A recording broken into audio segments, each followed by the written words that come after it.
خوش آمدید. گل بوٹے میں آپ کا استقبال ہے. پیش خدمت ہے سعادت حسن منٹو کی ایک تحریر، کہانی عام. خزانے کے تمام کلرک جانتے تھے کہ منشی کریم بخش کی رسائی بڑے صاحب تک بھی ہے، چنانچہ وہ سب اس کی عزت کرتے تھے. ہر مہینے پینشن کے کاغذ بھرنے اور روپیہ لینے کے لیے جب وہ خزانے میں آتا تو اس کا کام اسی وجہ سے جلد جلد کر دیا جاتا تھا. 50 روپے اس کو اپنی 30 سالہ خدمات کے عوض ہر مہینے سرکار کی طرف سے ملتے تھے.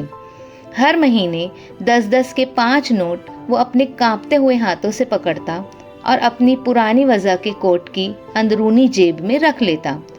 چشمے میں سے خزانچی کی طرف تشکر بھری نظروں سے دیکھتا اور یہ کہہ کر اگر زندگی ہوئی تو اگلے مہینے پھر سلام کرنے کے لیے حاضر ہوں گا، بڑے صاحب کے کمرے کی طرف چلا جاتا. 8 برس سے اس کا یہی دستور تھا. خزانے کے قریب ہر کلرک کو معلوم تھا کہ منشی کریم بخش، جو مطالبات خفیہ کچہری میں کبھی محافظ دفتر ہوا کرتا تھا، بے حد وضع دار، شریف الطبع اور حلیم آدمی ہے. منشی کریم بخش واقعی ان صفات کا مالک تھا. کچہری میں اپنی طویل ملازمت کے دوران افسران بالا نے ہمیشہ اس کی تعریف کی ہے. بعض منصفوں کو منشی کریم بخش سے محبت ہو گئی تھی. اس کے خلوص کا ہر شخص قائل تھا. اس وقت منشی کریم بخش کی عمر 65 سے کچھ اوپر تھی. بڑھاپے میں آدمی عموماً کم گو اور حلیم ہو جاتا ہے، مگر وہ جوانی میں بھی ایسی ہی طبیعت کا مالک تھا. دوسروں کی خدمت کرنے کا شوق اس عمر میں بھی ویسے کا ویسا ہی قائم تھا. خزانے کا بڑا افسر منشی کریم بخش کے ایک مربی اور مہربان جج کا لڑکا تھا. جج صاحب کی وفات پر اسے بہت صدمہ ہوا تھا. اب وہ ہر مہینے ان کے لڑکے کو سلام کرنے کی غرض سے ضرور ملتا تھا. اس سے اسے بہت تسکین ہوتی تھی. منشی کریم بخش انہیں چھوٹے جج صاحب کہا کرتا تھا. پینشن کے 50 روپے جیب میں ڈال کر وہ برآمدہ طے کرتا اور چک لگے کمرے کے پاس جا کر اپنی آمد کی اطلاع کراتا. چھوٹے جج صاحب اس کو زیادہ دیر تک باہر نہ کھڑا رکھتے، فوراً ہی اندر بلا لیتے اور سب کام چھوڑ کر اس سے باتیں شروع کر دیتے. رسمی گفتگو کے بعد منشی کریم بخش جج صاحب کی مہربانیوں کا ذکر چھیڑ دیتا. ان کے بلند کردار کی وضاحت بڑے فدیانہ انداز میں کرتا اور بار بار کہتا اللہ بخشے، مرحوم فرشتہ خصلت انسان تھے، خدا ان کو کروٹ جنت نصیب کرے. منشی کریم بخش کے لہجے میں خوشامد وغیرہ کی ذرہ بھر ملاوٹ نہیں ہوتی تھی. وہ جو کچھ کہتا تھا محسوس کر کے کہتا تھا. اس کے متعلق جج صاحب کے لڑکے کو، جو اب خزانے کے بڑے افسر تھے، اچھی طرح معلوم تھا. یہی وجہ ہے کہ وہ اس کو عزت کے ساتھ اپنے پاس بٹھاتے تھے اور دیر تک ادھر ادھر کی باتیں کرتے رہتے تھے. ہر مہینے دوسری باتوں کے علاوہ منشی کریم بخش کے آم کے باغوں کا ذکر بھی آتا تھا. موسم آنے پر جج صاحب کے لڑکے کی کوٹھی پر آموں کا ایک ٹوکرا پہنچ جاتا تھا. منشی کریم بخش کو خوش کرنے کے لیے وہ ہر مہینے اس کو یاد دہانی کرا دیتے تھے. منشی صاحب دیکھیے، اس موسم پر آموں کا ٹوکرا بھیجنا نہ بھولیے گا. پچھلی بار آپ نے جو آم بھیجے تھے ان میں سے تو صرف 2 میرے حصے میں آئے تھے. کبھی یہ 3 ہو جاتے تھے، کبھی 4 اور کبھی صرف 1 ہی رہ جاتا تھا.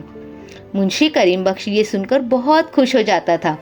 حضور، ایسا کبھی ہو سکتا ہے؟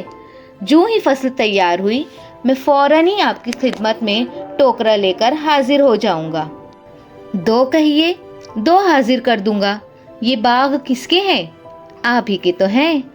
کبھی کبھی چھوٹے جج صاحب پوچھ لیا کرتے تھے، منشی جی آپ کے باغ کہاں ہیں؟ دینا نگر میں حضور. زیادہ نہیں ہے، صرف 2 ہیں. ان میں سے ایک تو میں نے اپنے چھوٹے بھائی کو دے رکھا ہے، جو ان دونوں کا انتظام وغیرہ کرتا ہے. مئی کی پینشن لینے کے لیے منشی کریم بخش جون کی 2 تاریخ کو خزانے گیا. 10 کے 5 نوٹ کوٹ کی اندرونی جیب میں رکھ کر اس نے چھوٹے جج صاحب کے کمرے کا رخ کیا. حسب معمول ان دونوں میں وہی رسمی باتیں ہوئیں۔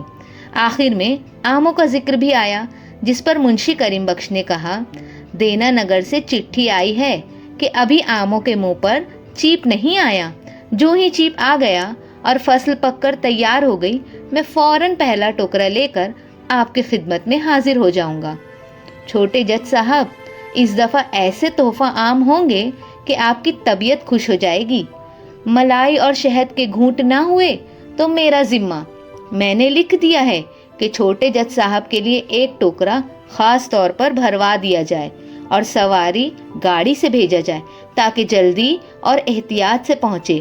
10-15 روز آپ کو انتظار کرنا پڑے گا۔ چھوٹے جج صاحب نے شکریہ ادا کیا۔ منشی کریم بخش نے اپنی چھتری اٹھائی اور خوش خوش گھر واپس آ گیا۔ گھر میں اس کی بیوی اور بڑی لڑکی تھی۔ بیاہ کے دوسرے سال لڑکی کا خاوند مر گیا تھا۔ منشی کریم بخش کی اور کوئی اولاد نہیں تھی، مگر اس مختصر سے کنبے کے باوجود 50 روپوں میں اس کا گزر بہت ہی مشکل سے ہوتا تھا۔ اسی تنگی کے باعث اس کی بیوی کے تمام زیور ان 8 برسوں میں آہستہ آہستہ بک گئے تھے۔ منشی کریم بخش فضول خرچ نہیں تھا۔ اس کی بیوی اور وہ بڑے کفایت شعار تھے، مگر اس کفایت شعاری کے باوجود تنخواہ میں سے 1 پیسہ بھی ان کے پاس نہ بچتا تھا۔ اس کی وجہ صرف یہ تھی کہ منشی کریم بخش چند آدمیوں کی خدمت کرنے میں بے حد مسرت محسوس کرتا تھا۔ ان چند خاص الخاص آدمیوں کی خدمت گزاری میں جن سے اسے دلی عقیدت تھی، ایک تو جج صاحب کے لڑکے تھے، دوسرے ایک اور ڈپٹی صاحب تھے جو ریٹائر ہو کر اپنی زندگی کا بقایا حصہ ایک بہت بڑی کوٹھری میں گزار رہے تھے۔ ان سے منشی کریم بخش کی ملاقات ہر روز صبح سویرے کمپنی باغ میں ہوتی تھی۔ اس افسر کو بھی منشی کریم بخش ہر سال موسم پر ایک ٹوکرا بھیجتا تھا۔ آم دینے کے بعد جب وہ کوٹھی سے نکلتا تو اس کے چہرے پر تمتماہٹ ہوتی تھی۔ ایک عجیب قسم کی روحانی تسکین اسے محسوس ہوتی تھی جو کئی دنوں تک اس کو مسرور رکھتی تھی۔ وہ کمزور ضرور تھا، 65 برس کی عمر میں کون کمزور نہیں ہو جاتا، مگر اس کمزوری کے باوجود اس میں کئی میل پیدل چلنے کی ہمت تھی۔ خاص طور پر جب آموں کا موسم آتا تو وہ ڈپٹی صاحب اور چھوٹے جج صاحب کو آموں کے ٹوکرے بھیجنے کے لیے اتنی دوڑ دھوپ کرتا تھا کہ 20-25 برس کے جوان آدمی بھی کیا کریں گے۔ بڑے اہتمام سے ٹوکرے کھولے جاتے تھے، ان کا گھاس پھوس الگ کیا جاتا تھا، داغی یا گلے سڑے دانے الگ کیے جاتے تھے اور صاف ستھرے آم نئے ٹوکروں میں گن کر ڈالے جاتے تھے۔ منشی کریم بخش ایک بار پھر اپنا اطمینان کرنے کی خاطر ان کو گن لیتا تھا تاکہ بعد میں شرمندگی نہ اٹھانی پڑے۔ آم نکالتے اور ٹوکروں میں ڈالتے وقت منشی کریم بخش کی بیٹی اور اس کی بیوی کے منہ میں پانی بھر آتا، مگر وہ دونوں خاموش رہتی۔ بڑے بڑے رس بھرے خوبصورت آموں کا ڈھیر دیکھ کر جب ان میں سے کوئی یہ کہے بغیر نہ رہ سکتی، کیا حرج ہے اگر اس ٹوکرے میں سے 2 آم نکال لیے جائیں، تو منشی کریم بخش سے یہ جواب ملتا، اور آ جائیں گے، اتنا بیتاب ہونے کی کیا ضرورت ہے۔ یہ سن کر وہ دونوں چپ ہو جاتی اور اپنا اپنا کام کرتی رہتی۔ جب منشی کریم بخش کے گھر میں آموں کے ٹوکرے آتے تھے تو گلی کے سارے آدمیوں کو اس کی خبر لگ جاتی تھی۔ عبداللہ نیچا بند کا لڑکا جو کبوتر پالنے کا شوقین تھا، دوسرے روز ہی آ دھمکتا تھا اور منشی کریم بخش کی بیوی سے کہتا تھا، خالہ میں گھاس لینے آیا ہوں، کل خالو آموں کے 2 ٹوکرے لائے تھے، ان میں سے جتنی گھاس نکلی ہو مجھے دے دیجئے۔ ہمسائی نورا جس نے کئی مرغیاں پال رکھی تھی، اسی روز شام کو ملنے آ جاتی تھی اور ادھر ادھر کی باتوں کے بعد کہا کرتی تھی، پچھلے برس جو تم نے مجھے ایک ٹوکرا دیا تھا بالکل ٹوٹ گیا ہے، اب کے بھی ایک ٹوکرا دے دو تو بڑی مہربانی ہوگی۔ حسب معمول اس دفعہ بھی آموں کے دونوں ٹوکرے اور ان کی گھاس یوں چلی گئی۔ گلے سڑے دانے الگ کیے گئے، جو اچھے تھے ان کو منشی کریم بخش نے اپنی نگرانی میں گنوا کر نئے ٹوکروں میں رکھوا دیا۔ 12 بجے سے پہلے یہ کام ختم ہو گیا۔ چنانچہ دونوں ٹوکرے غسل خانے میں ٹھنڈی جگہ رکھ دیے گئے تاکہ آم خراب نہ ہو جائیں۔ ادھر سے مطمئن ہو کر دوپہر کا کھانا کھانے کے بعد منشی کریم بخش کمرے میں چارپائی پر لیٹ گیا۔ جون کے آخری دن تھے، اس قدر گرمی تھی کہ دیواریں توے کی طرح تپ رہی تھیں۔ وہ گرمیوں میں عام طور پر غسل خانے کے اندر ٹھنڈے فرش پر چٹائی بچھا کر لیٹا کرتا تھا۔ یہاں موری کے رستے ٹھنڈی ٹھنڈی ہوا بھی آ جاتی تھی، لیکن اب کے اس میں 2 بڑے بڑے ٹوکرے پڑے تھے۔ اس کو گرم کمرے میں جو بالکل تنور بنا ہوا تھا 6 بجے تک وقت گزارنا تھا۔ ہر سال گرمیوں کے موسم میں جب آموں کے یہ ٹوکرے آتے، اسے ایک دن آگ کے بستر پر گزارنا پڑتا تھا، مگر وہ اس تکلیف کو خندہ پیشانی سے برداشت کر لیتا تھا۔ قریباً 5 گھنٹے تک چھوٹا سا پنکھا بار بار پانی میں تر کر کے جھولتا رہتا، انتہائی کوشش کرتا کہ نیند آ جائے، مگر ایک پل کے لیے بھی اسے آرام نصیب نہ ہوتا۔ جون کی گرمی اور ضدی قسم کی مکھیاں کسے سونے دیتی ہیں؟ آموں کے ٹوکرے غسل خانے میں رکھوا کر جب وہ گرم کمرے میں لیٹا تو پنکھا جھولتے جھولتے ایک دم اس کا سر چکرایا، آنکھوں کے سامنے اندھیرا سا چھانے لگا۔ پھر اسے ایسا محسوس ہوا کہ اس کا سانس اکھڑ رہا ہے اور وہ سارے کا سارا گہرائیوں میں اتر رہا ہے۔ اس قسم کے دورے اسے کئی بار پڑ چکے تھے، اس لیے کہ اس کا دل کمزور تھا، مگر ایسا زبردست دورہ پہلے کبھی نہیں پڑا تھا۔ سانس لینے میں اس کو بڑی دقت محسوس ہونے لگی۔ گھبرا کر اس نے آواز دے کر اپنی بیوی کو بلایا۔ آواز سن کر اس کی بیوی اور لڑکی دونوں دوڑی دوڑی اندر آئیں۔ دونوں جانتی تھی کہ اسے اس قسم کے دورے کیوں پڑتے ہیں۔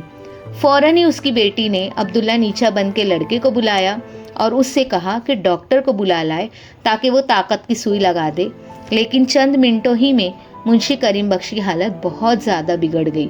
اس کا دل بیٹھنے لگا، بے قراری اس قدر بڑھ گئی کہ وہ چارپائی پر مچھلی کی طرح تڑپنے لگا۔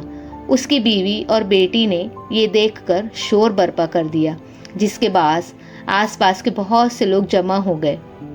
بہت کوشش کی گئی کہ اس کی حالت ٹھیک ہو جائے، لیکن کامیابی نہ ہوئی۔ ڈاکٹر بلانے کے لیے 3-4 آدمی دوڑائے گئے تھے، لیکن اس سے پہلے کہ ان میں سے کوئی واپس آئے، منشی کریم بخش زندگی کی آخری سانسیں لینے لگا۔ بڑی مشکل سے کروٹ بدل کر اس نے عبداللہ نیچا بند کو، جو اس کے پاس ہی بیٹھا تھا، اپنی طرف متوجہ کیا اور ڈوبتی ہوئی آواز میں کہا، تم سب لوگ باہر چلے جاؤ، میں اپنی بیوی سے کچھ کہنا چاہتا ہوں۔ سب لوگ باہر چلے گئے۔ اس کی بیوی اور لڑکی دونوں اندر داخل ہوئی۔ رو رو کر ان کا برا حال ہو رہا تھا۔ منشی کریم بخش نے اشارے سے اپنی بیوی کو پاس بلایا اور کہا، دونوں ٹوکرے آج شام ہی ڈپٹی صاحب اور چھوٹے جج صاحب کی کوٹھی پر ضرور پہنچ جانے چاہیے، پڑے پڑے خراب ہو جائیں گے۔ ادھر ادھر دیکھ کر پھر اس نے بڑے دھیمے لہجے میں کہا، دیکھو تمہیں میری قسم ہے، میری موت کے بعد بھی کسی کو آموں کا راز معلوم نہ ہو۔ کسی سے نہ کہنا کہ یہ آم ہم بازار سے خرید کر لوگوں کو بھیجتے تھے۔ کوئی پوچھے تو یہی کہنا کہ دینا نگر میں ہمارے باغ ہیں، بس۔ اور دیکھو جب میں مر جاؤں تو چھوٹے جج صاحب کو ضرور اطلاع دینا۔ چند لمحات کے بعد منشی کریم بخش مر گیا۔ اس کی موت سے چھوٹے جج صاحب کو لوگوں نے مطلع کر دیا، مگر وہ چند ناگزیر مجبوریوں کے باعث جنازے میں شامل نہ ہو سکے۔ آپ سن رہے تھے سعادت حسن منٹو کی ایک تحریر کہانی عام، مومن منصفہ کی آواز میں۔